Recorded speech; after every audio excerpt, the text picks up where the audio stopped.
Muy buenas noches con todos los presentes. Les damos la más cordial bienvenida a la conferencia magistral Ética en la Inteligencia Artificial, los sesgos algorítmicos. Antes de dar inicio, les informaremos la dinámica de participación. La presente conferencia magistral tendrá un formato de entrevista, donde el director general de la Escuela Nacional de Control, Miguel Báez Vargas, realizará preguntas a nuestra ponente. Durante la presentación, el público podrá realizar sus preguntas o consultas en el cuadro de preguntas y respuestas, las cuales se les hará llegar al ponente para que éstas sean resueltas al finalizar la entrevista. A continuación, palabras de bienvenida a cargo del señor Miguel Báez Vargas, director general de la Escuela Nacional de Control. Gracias, Yare. Señoras y señores, tengan todos ustedes muy buenas noches. Para la Escuela Nacional de Control de la Contraloría General de la República del Perú, es un placer darles la más cordial bienvenida a esta secuencia de conferencias magistrales denominadas Mayotec, donde estamos hablando de innovación tecnológica, gobierno digital e inteligencia artificial para los servicios públicos, en donde nos acompañan 21 expositores nacionales e internacionales que vienen compartiendo con todos nosotros su amplia experiencia. Esta noche en particular tenemos a Cecilia Celeste, quien nos va a hablar sobre ética en la inteligencia artificial, los sesgos algorítmicos. Bueno, ya dentro de las conversaciones que vamos teniendo con muchos expertos, ya se nos va aclarando un poco el panorama. Y bueno, Cecilia nos va a contar de estos sesgos que seguramente son muy comunes y que no nos damos cuenta en nuestra vida cotidiana. A diferencia de las noches anteriores, esta conferencia la vamos a hacer a modo de entrevista para que sea un poco más dinámico y podamos compartir más con nuestra ponente y también con todos ustedes. Adelante, Yare, con la presentación oficial y muchas gracias, Cecilia Celeste, por estar aquí con nosotros. Agradecemos las palabras del señor Miguel Báez Vargas, director general de la Escuela Nacional de Control. Damos inicio a la conferencia magistral Ética en la Inteligencia Artificial, los sesgos algorítmicos, que estará a cargo de Cecilia Celeste Danesi. Ella es investigadora y docente en la Universidad de Buenos Aires en la asignatura Inteligencia Artificial y Derecho, y subdirectora del programa del mismo nombre. Directora de la revista Inteligencia Artificial, Tecnologías Emergentes y Derecho. Subdirectora del Instituto de Derecho de la Salud del Colegio de Abogados de San Isidro. Doctoranda del doctorado en Derecho del Consumidor en las universidades de Uruguay y Salamanca. Tesis en Inteligencia Artificial y Derecho del Consumidor. Le damos pase al señor Miguel Báez para que pueda comenzar con la conferencia. Cecilia, en principio agradecer nuevamente tu participación. Seguramente quisieras dar algunos saludos. Sí, Miguel, bueno, muchas gracias. Yo estoy muy contenta de estar acá. Como ustedes saben, bueno, yo estoy en España, pero soy argentina, así que nosotros somos hermanos. Tengo un montón de amigos y de amigas peruanas, así que estoy muy contenta de compartir este espacio acá con ustedes y charlando de este tema que, bueno, que tiene que ser una prioridad hoy en día. Así que gracias por invitarme. Gracias, Cecilia. Cecilia, la primera pregunta es, ¿cómo podemos entender la inteligencia artificial para las personas de a pie, ¿no? Las que no somos tan técnicas en el tema? Bueno, a ver, tu pregunta, que es el ABC, o sea, me parece perfecto empezar por ahí, tiene bastante dificultad de definir porque, bueno, es difícil, o sea, no hay consenso en torno a qué entendemos por inteligencia artificial, ¿no? Pero como bien decías vos, vamos a tratar de dar una definición para la persona de a pie, como se dice en Argentina, o como yo digo en Argentina, en criollo, ¿no?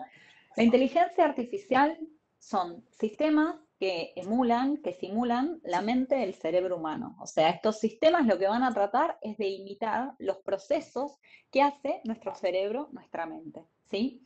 ¿Cómo van a hacer esto? Bueno, primero van a tener datos, muchos datos, que si lo comparamos con el humano podría ser todo lo que nosotros vamos aprendiendo desde que nacemos. Bueno, la inteligencia artificial aprende de datos, de un conjunto de datos que se llama dataset, y luego extrae patrones, ¿sí? De esos datos, va aprendiendo y esa información es procesada por un algoritmo, ¿sí?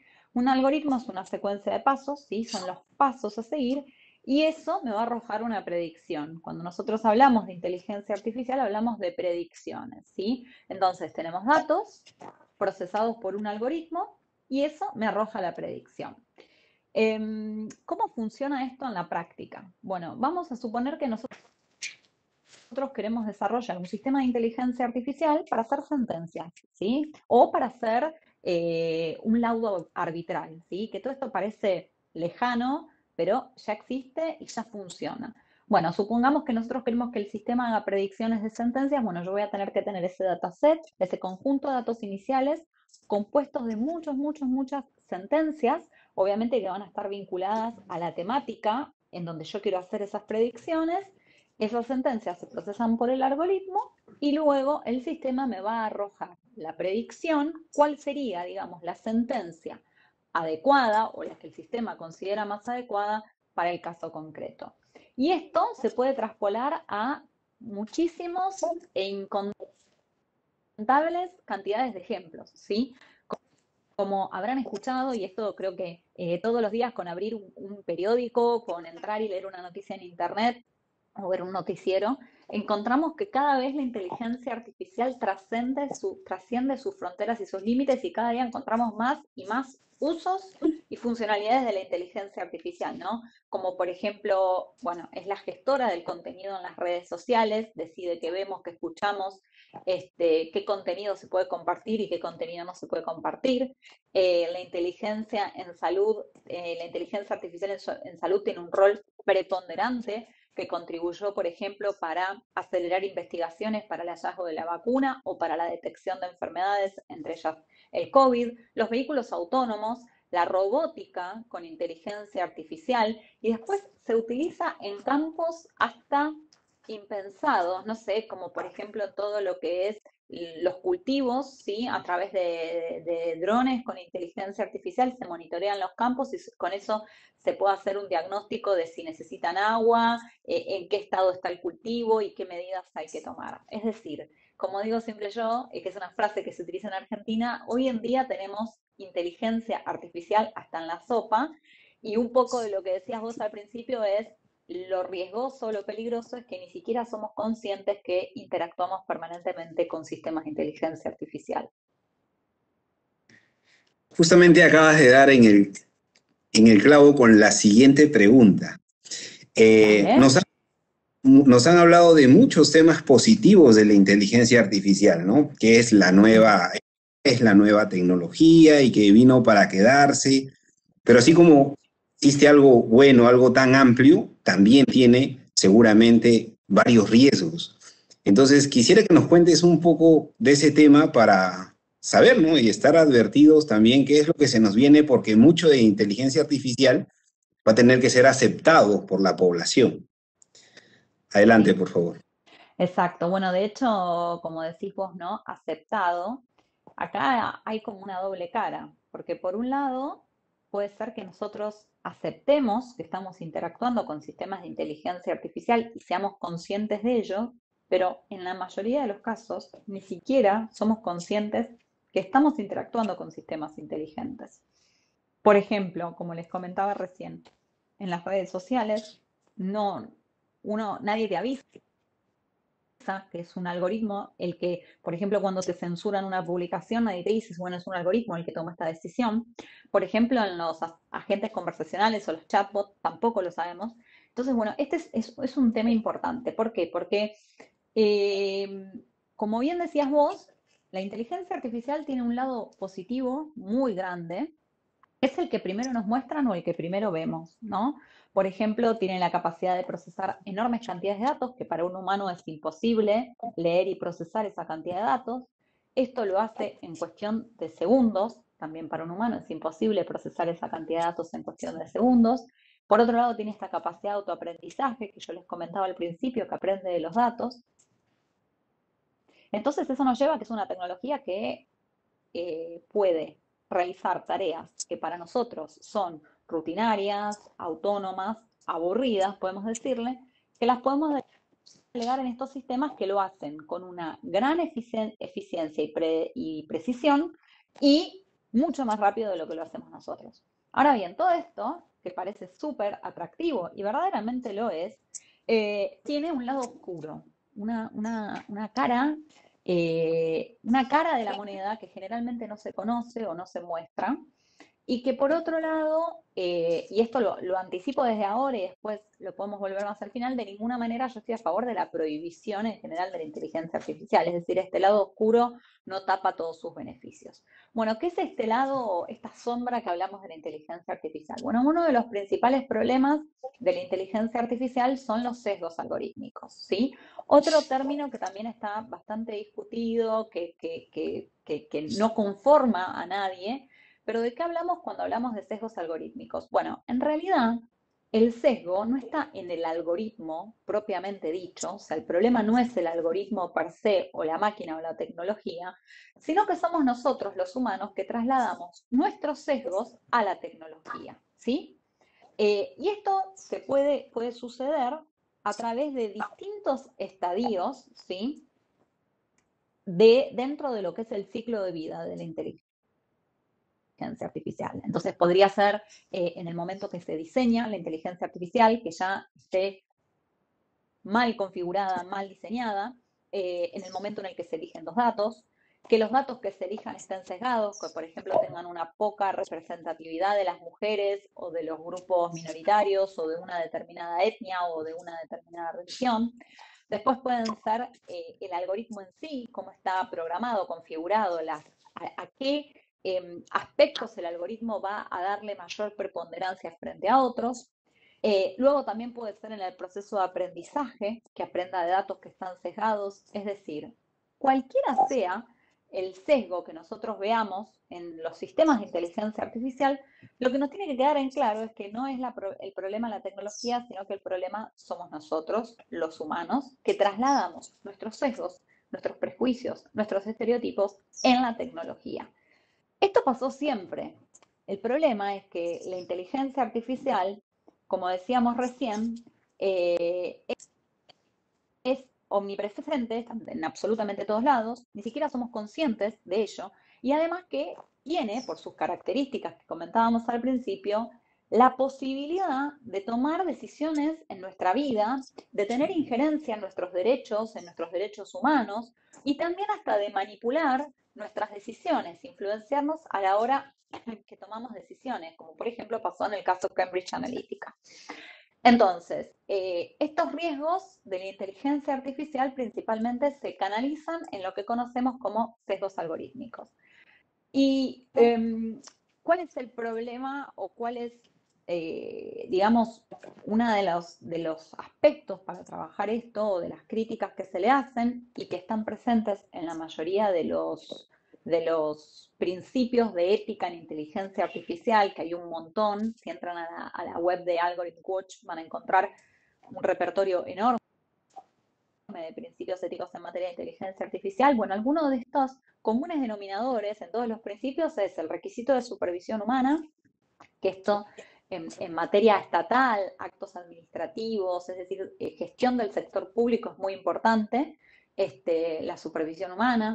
Por otro lado, la transparencia y la explicabilidad, que generalmente el problema que tenemos es que según el modelo de inteligencia artificial que estemos tratando, hay muchos casos en los cuales no se puede interpretar, leer el modelo y saber cómo llegó a una respuesta y no a otra, ¿sí? Entonces, eso es lo que se llama cajas negras y eso es lo que nos lleva a que nosotros ni siquiera podemos saber si el sistema dio una respuesta sesgada, a qué se debió y por qué dio esa respuesta.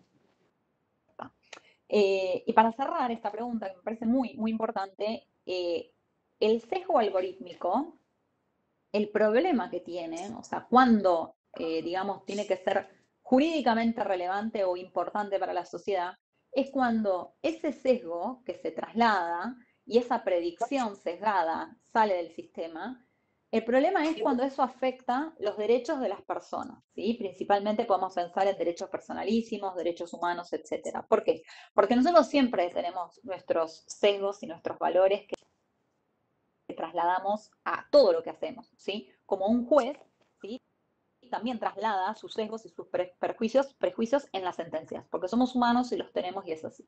El problema es cuando estos sistemas, estos sesgos que le trasladaron los humanos, se traducen, ¿sí? Se trasladan en una afectación directa a un derecho, ¿sí? Entonces acá es donde nosotros tenemos que trabajar y como estados, como gobierno, como universidad, como empresas, tenemos que prestar especial atención. Ponentes anteriores nos comentaban de que mucho parte del diseño, ¿verdad? El diseño del equipo Exacto. que va Sí. a iniciar este proceso de la implementación, ¿no? Porque parte de un producto mínimo viable, el cual es como que un prototipo, ¿no? Entonces, cuando sucede este diseño y convocan a diferentes expertos, ¿no? Liderados seguramente por alguien que conozca de inteligencia artificial, Sí. ¿cuál es el aspecto más resaltante? ¿Cuál es el aspecto, el elemento, la variable que normalmente se encuentra como sesgo en este tipo de intervenciones? Bueno, mira, fíjate qué importante que es esta etapa que vos señalás, que señalaban los expertos, porque es la etapa inicial, ¿no? Cuando uno empieza a diseñar, a crear este sistema de inteligencia artificial, es el punto cero, ¿no? ¿Cuál es el aspecto, o sea, o la característica común? Bueno, el primer problema que encontramos es que los grupos de programadores o de diseñadores de inteligencia artificial carecen de diversidad. Es decir, que son grupos que generalmente están compuestos exclusivamente por hombres de determinado poder adquisitivo, ¿sí? Y de determinados rasgos o características, ¿sí? Como este grupo de personas, ¿sí? No tiene esta característica de diversidad, ni siquiera puede advertir o vislumbrar que ya de por sí se está engendrando, se está creando un sistema de inteligencia artificial que per se está mal desde sus inicios. Les voy a poner un ejemplo de un sistema que tiene estas características. Hace unos años en Argentina, el gobierno de Salta anunció que junto con Microsoft iban a desarrollar un sistema de inteligencia artificial que podía predecir el embarazo adolescente en niñas y mujeres adolescentes, ¿sí? Bueno, no puedo detenerme en este caso porque tiene muchas particularidades. Los invito, en mi página web hay un montón de material sobre estos temas, pero también los invito a que visiten la página del Laboratorio de Inteligencia Artificial Aplicada de la Facultad de Ciencias Exactas de la UBA, que hizo todo un informe sobre los errores técnicos que tenía este sistema. Pero acá vemos, ¿sí?, que un sistema de estas características, que además exclusivamente apuntaba a las mujeres y no a los varones, sino a los hombres, es decir, como si el embarazo se gestase únicamente por parte de una mujer y el hombre no tiene nada que ver. Acá vemos que hay un error en la diagramación inicial del sistema, ¿sí? En cómo está concebido. Después, obviamente, se le pueden agregar otros problemas con los datos, con el algoritmo, con la programación, pero ya hay un error en el diseño. Por contarles lo desastroso que era esta propuesta para predecir el embarazo adolescente, el año pasado se desarrolló la primera cumbre latinoamericana de inteligencia artificial en el MIT Media Lab, y una de las investigadoras del Berkman Klein Center de Harvard puso como ejemplo de mal uso de inteligencia artificial precisamente este caso de Salta, con lo cual es un problema muy grande el diseño, y creo que la primera forma de poder solucionarlo es más mujeres en ciencia y en tecnología y más mujeres ocupando puestos de liderazgo en la toma de decisiones para crear este tipo de sistemas. Muy importante, ¿no? Y cada vez que se entran a temas tan, digamos, controversiales, ¿no? O sea, se puede generar mucha controversia en relación a estos temas. Nosotros acabamos de escuchar, ¿no?, de la autoridad que ve este tema, ¿no? Un plan de inteligencia artificial, un plan nacional. Dentro de la experiencia que tienes, que has visto en España sobre la implementación de normativas, ¿qué nos puedes recomendar o qué no deberíamos hacer, ¿no?, para avanzar un poco más sobre la temática, puesto que también estamos llegando un poquito tarde en este aspecto, ¿no? Bueno, Mira, acá hay muchas cosas a tener en cuenta. Primero, y el primer error que no hay que cometer, que para mí no es algo que pase solo con inteligencia artificial, sino en general con cualquier cosa que queramos implementar en nuestros países, que venga importado de otros lugares, es no traer planes o regulaciones de otros lugares del mundo y transponerlas directamente a nuestros países. Lo mismo pasa con los sistemas de inteligencia artificial. Un sistema de inteligencia artificial para hacer predicciones en materia de salud o en materia, no sé, de acceso a la universidad, que se utiliza en otro país, no nos va a servir en el nuestro porque cada población tiene sus características especiales. Entonces eso tiene que ser hecho a medida, ¿no? De cada lugar. Para mí, un punto importante de los planes y de los planes estratégicos de inteligencia artificial o de las propuestas de regulación es el trabajo previo. Generalmente lo que suele pasar es que como ahora es la moda, la inteligencia artificial y es lo que está a la vanguardia, entonces de pronto el primer legislador que pone una propuesta de ley o el primero que saca el plan de inteligencia artificial parece que es el que está en lo último. Y muchas veces en ese afán de llegar primeros a la meta, no miramos ex ante todo el proceso de diagnóstico, de evaluación y de elaboración que tiene que haber, ¿no? Para poder desarrollar este tipo de iniciativas, ya sea un plan estratégico o una regulación, de una manera adecuada. Por ejemplo, en la Unión Europea, en 2018, y ya había muchos documentos antes, se lanzó lo que fue el Plan Coordinado de Inteligencia Artificial, ¿no? Con todos los pasos o las iniciativas que iba a tomar la Unión Europea en materia de inteligencia artificial.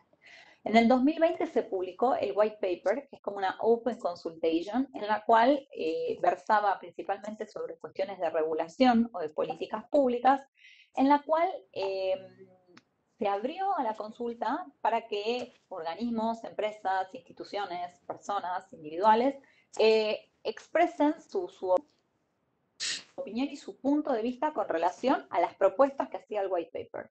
Y finalmente, el 21 de abril de este año, es decir, hace muy poquitos días, se publicó una propuesta de regulación de la inteligencia artificial, que aún no está vigente. Es una propuesta que es fruto del trabajo que se viene haciendo durante todos estos años, ¿no? Entonces, fíjense el recorrido largo que hay atrás. No quiere decir que la propuesta de regulación de la inteligencia artificial de la Europa sea perfecta, seguramente tendrá sus cosas para cambiar o que siempre se puede mejorar, pero vemos que hubo un proceso de elaboración para llegar a eso. Así que yo creo que lo más importante es nutrirse de expertos y especialistas en el tema. Como hablábamos recién, la diversidad. Otro punto importante de la inteligencia artificial es la interdisciplinaridad que tiene, ¿sí? Es muy importante convocar a expertos de distintas áreas, abogados, psicólogos, médicos, si estamos hablando de sistemas de inteligencia artificial en salud, especialistas en inteligencia artificial para llegar a hacer una propuesta que verdaderamente tenga, condiga con lo que sucede en la práctica.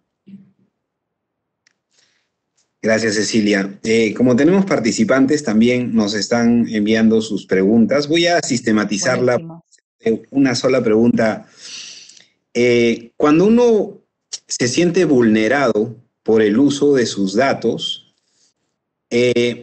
¿a dónde tiene que ir? ¿A dónde tendría que hacer un reclamo? O sea, y sobre todo, ¿qué entidad internacional regula, recomienda este tipo de, digamos, de tecnología? Ya, llamémoslo, creo que ya más este tipo de cultura, ¿no? La cultura de la tecnología que ya obedece a varias integraciones.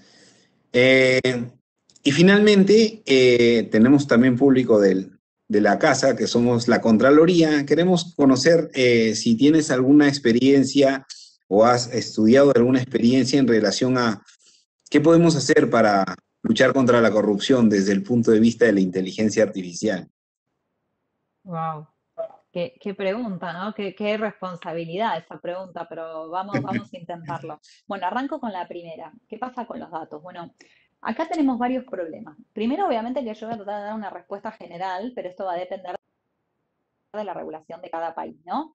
Que en la Unión Europea esto se simplifica porque, como saben, en la Unión Europea tenemos el GDPR, que es el Reglamento General de Protección de Datos Personales, que establece los mínimos que van a cubrir a toda la Unión Europea, ¿sí? Entonces esto significa que, de alguna manera, en todos los países miembros de la Unión van a hablar el mismo idioma en materia de protección de datos personales.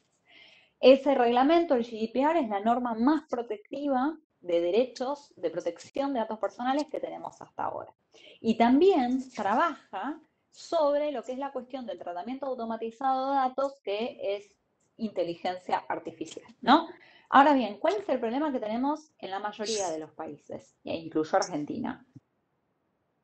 Es que no existen normas actualizadas en materia de protección de datos personales que aborden la cuestión del tratamiento automatizado de datos. Entonces, por ejemplo, tenemos leyes de protección de datos personales que son viejísimas y ni siquiera tienen en cuenta lo que es el boom y la explosión tecnológica que tenemos hoy en día, del acceso que hay permanentemente a nuestros datos y cómo nosotros, para sacar un turno o para hacer cualquier cosa, ni hablar que en el medio pasó la pandemia, tenemos que permanentemente estar cediendo nuestros datos.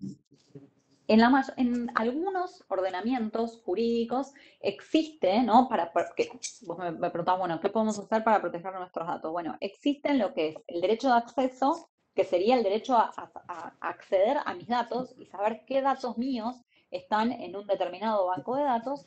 Por otro lado está el derecho de rectificación, que es que si hay un dato que está mal, yo poder rectificarlo y modificarlo. Y por otro lado está también, ¿no?, el derecho a poder suprimir los datos que yo quiero que no aparezcan más. Yo los invito, parece que estoy haciendo propaganda a Netflix, pero hay varios documentales en Netflix que son muy interesantes sobre los temas que estamos hablando hoy. Uno es Nada es privado, otro es el dilema de la inteligencia, de las redes sociales, perdón, porque hice una charla TED que le puse el dilema de la inteligencia artificial, entonces, el dilema de las redes sociales y Coded Bias. Esos tres los invito a que los vean, que son muy interesantes. En el caso de Cambridge Analytica, ahí lo que vemos es todo una de las personas que aparecen en el documental que interpuso una acción para recuperar sus datos, y bueno, vemos que fue un proceso, esto en Reino Unido, ¿no? Un proceso muy largo, con palos en las ruedas para llegar a que recuperar sus datos, ¿no? Entonces, esto generalmente yo diría que el tema de recuperar nuestros datos, de rectificarlos o de simplemente saber quién tiene mis datos y dónde están, creo que es el problema que ataca a la mayoría de los países, ¿no? Así que me parece que también hay mucho que trabajar en esa materia. Y con relación a tu segunda pregunta del tema de corrupción, eh, a ver, nosotros podemos desarrollar, por ejemplo, sistemas de inteligencia artificial. Por ejemplo, se utilizan sistemas de inteligencia artificial para detectar el fraude en compañías de seguro, ¿no? En compañías de seguro, con lo cual se pueden detectar, utilizar o desarrollar sistemas de inteligencia artificial para detectar, por ejemplo, determinadas maniobras fraudulentas o corruptas. Por otro lado, también todo lo que es digital o tecnológico, también en algunos puntos, cuando están descentralizados, ¿sí? Como que pensemos como por ejemplo el blockchain, que están en distintas cadenas, pero la información separada en un montón de bloques, eso te da cierta seguridad también, porque uno, si quiere alterar eso o modificar algo, tendría que alterar todos los bloques o alterar todos los lugares donde está la información, ¿no? Yo creo que la inteligencia artificial puede tener un rol interesante en materia de eliminar o en la lucha contra la corrupción, pero como decía al principio, es muy importante la evaluación que nosotros hagamos para la implementación de este tipo de sistemas, porque lo que tenemos que evitar es lo que se llama la digitalización de la burocracia, ¿no? Que vendría a ser, la burocracia sigue, en el caso sería la corrupción o los problemas que tenemos, pero en vez de solucionarlos verdaderamente, le agrego el factor digital o le agrego el factor inteligencia artificial. Y eso significa poner más trabas, sumar pasos, pero no solucionar el problema, ¿no? Entonces, creo que un poco está en el ex ante de cómo decidimos, ¿no? Y todos estos procesos, cuando hablamos recién del diseño, cómo llevamos a cabo esos procesos para hacerlo, la incorporación de la tecnología de la forma más transparente posible. Yo los invito a que miren en la página web del IALAB, que es el Laboratorio de Inteligencia Artificial e Innovación de la Facultad de Derecho de la UBA, que nosotros tenemos un montón de documentos de trabajos e informes e investigación, también en mi página web, como les decía recién, sobre todas estas temáticas, y hay muchos trabajos sobre lo que es la implementación de la inteligencia artificial en el sector público. Cecilia, muchas gracias por darnos tan amplia experiencia en estos pocos minutos que tenemos. La Escuela Nacional de Control de la Contraloría General de la República del Perú agradece tu participación y no sé si tengas algunas recomendaciones finales para hacer a nuestro público que nos acompaña esta noche. Bueno, primero agradecerte a vos por la invitación y a la escuela. La verdad que para mí es un honor estar acá con ustedes y compartir este espacio. Como recomendación o como deseo más bien es que se sigan creando este tipo de espacios para debatir sobre estos temas. Es muy importante porque precisamente a través de la divulgación y concientización eh, es donde se logran los cambios, ¿no? La gente, el pueblo, con conocimiento está empoderado de tomar decisiones buenas, eficaces y que resguardan a sus derechos. Entonces, este tipo de jornadas son muy importantes para lograr el objetivo. Y nada, quienes quieran estar en contacto, mis redes sociales, yo estoy mucho en Instagram y LinkedIn, que es Cecilia Danesi, así que quienes quieran estar en contacto o hacerme más preguntas o lo que sea, me pueden contactar por ahí. Muchísimas gracias de corazón por la invitación. Muchas gracias, Cecilia, y esperemos invitarte prontamente para otro espacio como este. Realmente muy agradecido. Gracias. Gracias. Ya dejamos a Yare para las palabras finales y cuídate mucho, Cecilia. Hasta luego. Gracias. Gracias. Adiós. Agradecemos nuevamente a Cecilia Celeste Danesi por esta conferencia y por su interesante participación. Quedan cordialmente invitados a participar el día de mañana a las 7 de la noche, hora Perú, en la conferencia magistral Inteligencia Artificial y Nuevo Orden Mundial, retos éticos y regulatorios, que estará a cargo del ponente o de la ponente Concepción Labra Villafanes. Invitamos a todos los participantes al programa MOOC Actualización y Aplicación del Control Gubernamental, donde podrán actualizarse en el marco normativo, conceptual, así como de las herramientas relacionadas a técnicas y procedimientos para el planeamiento, planificación, ejecución, elaboración de informes de servicio de control. Para más información, visiten nuestra página web y pueden escribirnos al inbox del Facebook de la Escuela Nacional de Control. Se les recuerda que para acceder a las constancias de participación electrónica deben de cumplir con las condiciones de participación. De ser así, estas serán enviadas a los correos electrónicos registrados en un lapso de 25 días hábiles posteriores a la realización del evento.